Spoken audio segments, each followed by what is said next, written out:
Hello दोस्तों, कैसे हो आप सब लोग। मैं हूं आपका अपना राज डावला और मेरे यूट्यूब चैनल दादा फतेहबादिया में आप सबका स्वागत है। दोस्तों, मैं इस समय आपको लेके आया हूं चिकनवास टोल पर, जहां पर हरियाणा के पूर्व मुख्यमंत्री चौधरी भूपेंद्र सिंह हुड्डा के लड़के दीपेंद्र सिंह हुड्डा जो यहां पर किसान भाइयों के बीच में आ रहे हैं, जो अपनी राजनीति आज यहां पर और ज़्यादा राजनीति में पकड़ बनाने के लिए यहां पर आ रहे हैं, किसान भाइयों का विश्वास जीतने के लिए यहां पर आ रहे हैं। तो दोस्तों, मैं आपको ये सब कुछ इस पूरी वीडियो में दिखाऊंगा, ध्यान से वीडियो देखें और उनके विचार सुनें।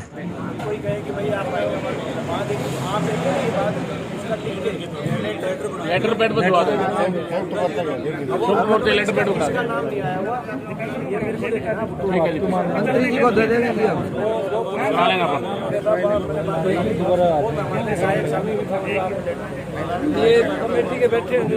कर लेंगे जो करा देंगे। बाकी भाई देखो, आप सबको भाई एक तो आप लोगों के हौसले का मैं बहुत कि भाई 3 महीने के बावजूद भी आप लोग यहाँ पे इस टोल का मेरे ख्याल नियम है जी। ये जो नियम है उसका पालन करेंगे। बताओ, नियम है, अपन नियम का पालन करते हैं, नियम का पालन करते हैं। कोई सब पे लागू है, सब पे लागू है। ये भी बहुत अच्छी बात है, इन्होंने अपनी बात रखी है, इन्होंने अपने लिए। नियम का पालन है, कोई बात नहीं। मैं वैसे बोल लेता हूँ, थोड़ा तेज बोलता हूँ जी कि भाई एक तो एमपी साहब, हम आपका धन्यवाद करना चाहूँगा जी। थोड़े 1 मिनट आपका लूँगा। एक तो हुड्डा साहब जैसे 2-2 लाख रुपए देने लग रहे हैं जी, हम इस बात के लिए टोल की तरफ से आपका बहुत बहुत धन्यवाद कर रहे हैं। दूसरा, आप आए हो, देखो हौसला लोगों का बनता है, ऐसे मत आना चाहिए। और दूसरे देखो जी, किसान की मरण मारण की लड़ाई है, इसमें अपने वर्कर को भी फोटो खिंचाना है, मदद करना है। असलियत की लड़ाई है जी, मरण मारण की लड़ाई है। इसलिए आप ईमानदारी से अपने वर्कर को भी ज़्यादा है। ये मुंह दिखाना ना, आप थोड़े न धमकाओ, वर्कर नहीं भेजो।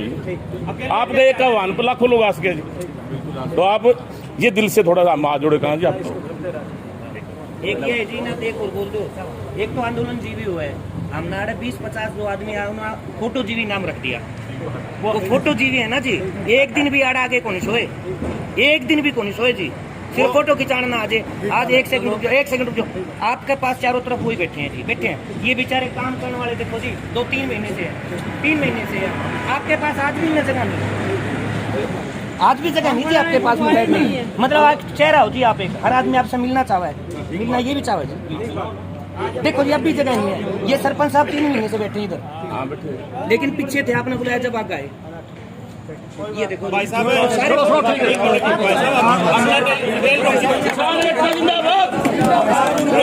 ठीक है जी, यार क्या बात है।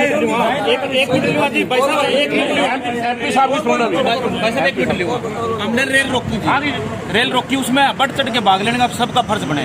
कांग्रेस ने समर्थन दे रखे हमें, आओ। लेकिन एक अल्लाह आदमी आके बैठ जाए, हाजिरी लगा ले भैया आगे में, तो कम से कम 50 आदमी 100 आदमी जितने बने ले आओ, हमारा मजबूत पक्ष करो जी। आइए, आप बात बोल लीजिए जी।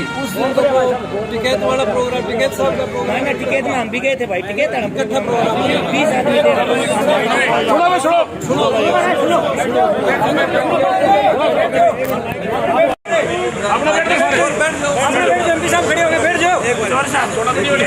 सेवादार है ना जी, पक्के इनका थोड़ा सामान बढ़ाओ, मिलके जाएंगे, सबसे मिलके जाओगे, सबसे मिले, बैठ जाओ आराम से सुनो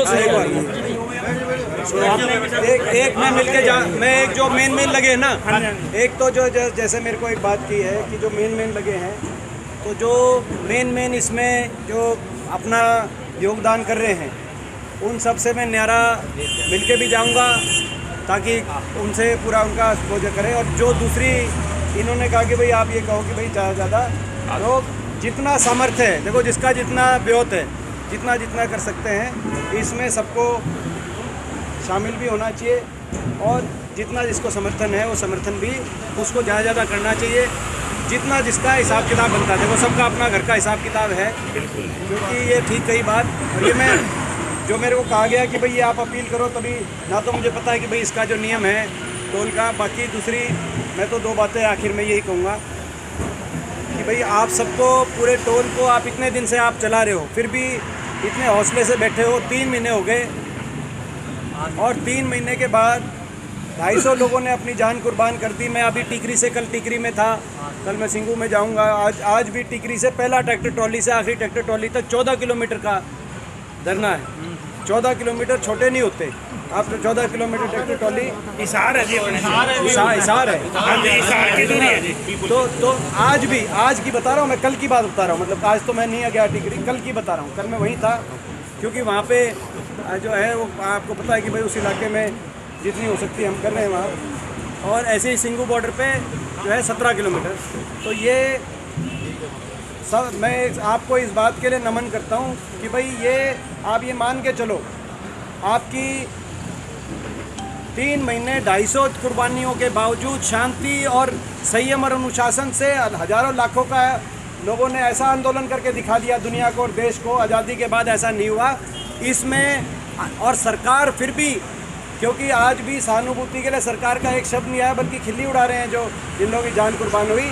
इसमें आपकी नैतिक जीत हो चुकी है। ये आपकी बहुत बड़ी नैतिक जीत, ये नैतिक जीत होती है प्रजातंत्र में, नैतिक जीत। क्योंकि ये आपने अग्नि परीक्षा दी, आपने और हमको अग्नि परीक्षा देनी पड़ी। अलग अलग नाम दिए गए, कहीं अलगाववादी, आतंकवादी, कहीं उपद्रवी कहा गया। मगर मैंने संसद के अंदर अभी पीछे प्रधानमंत्री को और गृह मंत्री को मैंने आंख में आंख डाल के कहा संसद में, मैं कहा भाई 3 महीने में अगर बहादुरगढ़, झज्जर, रोहतक में या सोनीपत, सिंगू बॉर्डर पे या टिकरी बॉर्डर पे किसी पुलिस चौकी पे लाखों आदमी बैठे हैं, 10-10, 20-20 किलोमीटर का धरना है, किसी पुलिस चौकी पे एक भी कोई ऐसी कंप्लेंट हो, जो एक कंप्लेंट आई हो कि किसी रेडी वाले से किसी ने मूंगफली भी अगर छीनी हो, एक कंप्लेंट, तो मैंने कहा मैं आपकी बात मान लूँगा। गृह मंत्री यहाँ बैठे हैं कि सारे उपद्रवी हैं, एक कंप्लेंट दिखा दो, हम आपकी बात मान लेंगे। मगर एक कंप्लेंट भी नहीं। तो इससे बड़ी अग्नि परीक्षा कोई नहीं दे सकता। ये बहुत बड़ी अग्नि परीक्षा है, क्योंकि आदमी डेड बॉडी को देख के आदमी विचलित हो जाता है। 250 शव इन धरनों से अपने घरों में वापस गए हैं। मगर उसके बाद यानी कि नीयत, आप लोगों ने अपनी नीयत का इम्तिहान दुनिया को दिखा दिया कि आपकी नीयत नेक है। मगर मैं अपना एक आखिर में अपना जो दिल में दर्द है वो आपके बीच में एक टीस ज़रूर, मेरे को बहुत ज़्यादा, मेरे को इस बात की टीस नहीं है कि भाई संसद में मैं जब बोल रहा था तो मैं अकेला पड़ गया था। मगर उसके बाहर जब संसद के हाउस से बाहर आके जब खाना खाया तो उस समय भी अकेला मैंने अपने आप को पाया। एक किसान के बेटे के नाते मैं आपसे कह सकता हूँ इस बात का मेरे को बहुत, मेरे दिल के अंदर बहुत दुख है, दर्द है। मैं क्योंकि पूरा हरियाणा खिलाफ, हम बता रहे हैं पूरा हरियाणा खिलाफ, जहाँ पे संसद चल रही है उसके 10 किलोमीटर दूर हजारों लाखों की तादाद में बैठे हैं। मगर सरकार के मुंह से सहानुभूति भी एक ये लाइन नहीं कि भाई ये जो इतने लोगों के घर उजड़ गए, हमें इस बात में अफसोस है, दुख है। तो जो मतलब ताकत होनी चाहिए, आपकी आवाज़ में इतनी ताकत होनी चाहिए कि भाई हिलनी चाहिए थी दिल्ली, हिलनी चाहिए था चंडीगढ़। मगर कहीं ना कहीं मैं तो आज भी, मैं इसलिए कह रहा हूँ कि मैंने ये जब बाहर निकला तो मेरे को, जैसे आपने देखा होगा जिस तरीके से मजाक उड़ाया गया, बीजेपी के मंत्री ने हरियाणा में उड़ाया, जो जिनकी जाने गई हैं, बाहर भी मेरे को कहा कि 194 की लिस्ट जो आप ले रहे हो, उस बारे में तरह तरह के ताने सहे मैंने। उस बात का दर्द है किसान के बेटे के नाते। मैं तो आज भी संसद में हूँ। मगर उन्होंने कहा, मैंने कहा भाई पूरा हरियाणा खिलाफ है, तो उन्होंने एक बात कही कि भाई 15 MP है हरियाणा के, 10 लोकसभा के, 5 राज्यसभा के, 14 बीजेपी के हैं, पूरा हरियाणा कैसे खिलाफ है। कहने का मतलब मैं ये नहीं कह रहा, मैं को अपनी बात नहीं कह रहा, मैं तो आज भी, चलो उन्होंने साजिश षड्यंत्र से एक रास्ता दरवाज़ा बंद किया, दूसरे से तो MLA इतने आ गए, दूसरे से पहुँच गए। मगर जब तक इतनी ताकत नहीं होगी आपकी कि वहाँ देखो, तो मैं समझता हूँ, और उसका तरीका एक ही है भाई, किसान मजदूर एकजुटता के साथ, आप एकजुटता के साथ अपनी आवाज़ में उतनी ताकत, और ये जो इतना लंबा संघर्ष किया है, ये संघर्ष, इसमें कोई दो राय नहीं है, ये संघर्ष देश के इतिहास में आपका नाम ऐसा दर्ज हो चुका है। ऐसा संघर्ष देश की तारीख ने नहीं देखा आज़ादी के आंदोलन के बाद। मगर जो आगे का भी जो संघर्ष है, शांति, संयम, अनुशासन के साथ, और भाई उस संघर्ष में जो मैं 2 लाइन आपके बीच में कहूँगा, उसको आप समझना। मैंने क्योंकि उस पंचायत में चौथी बार मैंने पिछले 16-17 साल से सारी चीज़ देखी है। उसके दर्द से मैं कुछ कह रहा हूँ। मैं तो एक लाइन कहूँगा, उसको आप समझना जो मैं कह रहा हूँ। रहबर आज़म छोटू राम के समय एक बात कही गई थी, तेरी बर्बादी के चर्चे हैं आसमानों में, तेरी बर्बादी के चर्चे हैं आसमानों में, नहीं समझेगा तो मिट जाएगा, दास्तां भी नहीं होगी दास्तानों। इसको गहराई से समझना जो मैं कह रहा हूँ। हमारे जैसे आएंगे जाएंगे, हमारा आवाज़ में ताकत जो है ना, मैंने जो अकेलापन महसूस किया, लाखों आदमी बैठे हैं अपने, 250 आदमी मर के वापस आ लिए, वहाँ खिल्ली उड़ाई जा रही है, मजाक उड़ाया जा रहा है, कोई बात में जिक्र नहीं कर रहा है। तो वो कहीं ना कहीं उस बात को, बाकी जो इन्होंने कही बात, भाई जो मेन आदमी, मैं यही चाह रहा हूँ मेन आदमियों से एक बार मिल लूँ, जो कर रहे हैं। नंबर 1 खुद से मिल लिया भाई, जो जिन्होंने जो सहयोग कर रहे हैं उनका जो सहयोग कर रहे हैं धन्यवाद।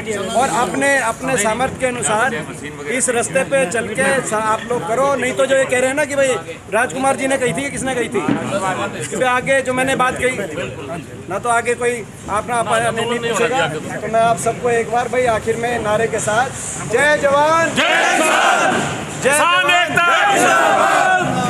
भूपेंद्र जी, मौजूदा सत्ता पक्ष सरकार का कहना है कि जो विपक्षी पार्टियां हैं वो इस किसान आंदोलन पर राजनीति कर रही है, तो इसके बारे में क्या विचार है जी? देखो, सबसे पहले तो ये किसान आंदोलन है, ये राजनीतिक आंदोलन नहीं है जी। इसका नेतृत्व देश के किसान संगठन कर रहे हैं और देश के किसान संगठनों के नेता कर रहे हैं जी।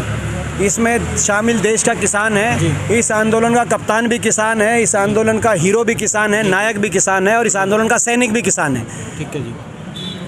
हमारा पूरा समर्थन इस किसान आंदोलन के साथ, एक किसान के बेटे के रूप में हमारा समर्थन है, देश के जिम्मेदार नागरिक के रूप में है और राजनीतिक एक विपक्ष के नाते भी।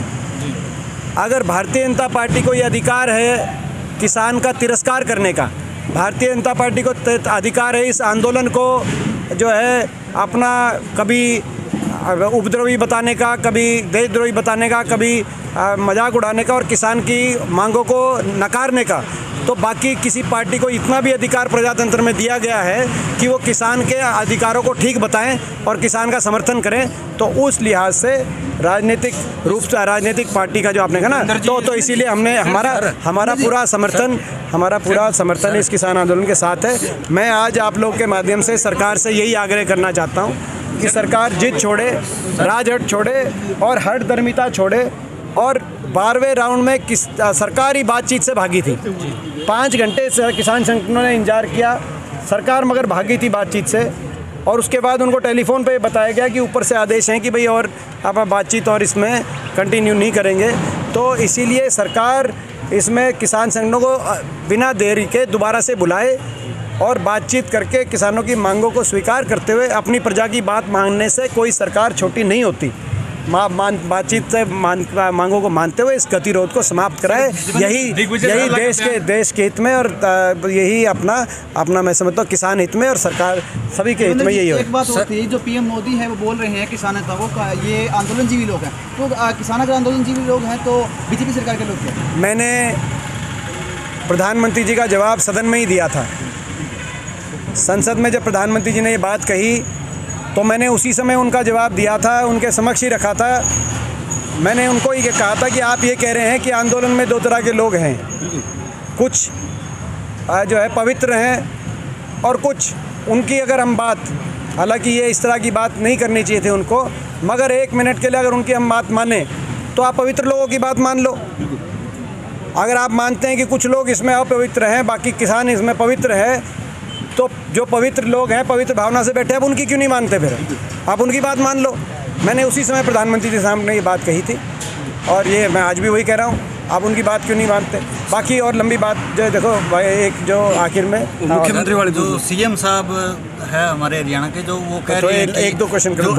MSP है वो हम अगर किसानों को दे देते हैं तो किसान और जो खरीदार है उनमें तनातनी हो जाएगी। और प्रधानमंत्री जी कह रहे हैं कि MSP है, थी और रहेगी। इसके बारे में आपका क्या विचार? ये भी मैंने वहाँ पे बोला पार्लियामेंट में, जब ये कह रहे थे जवाब नहीं मिल रहा।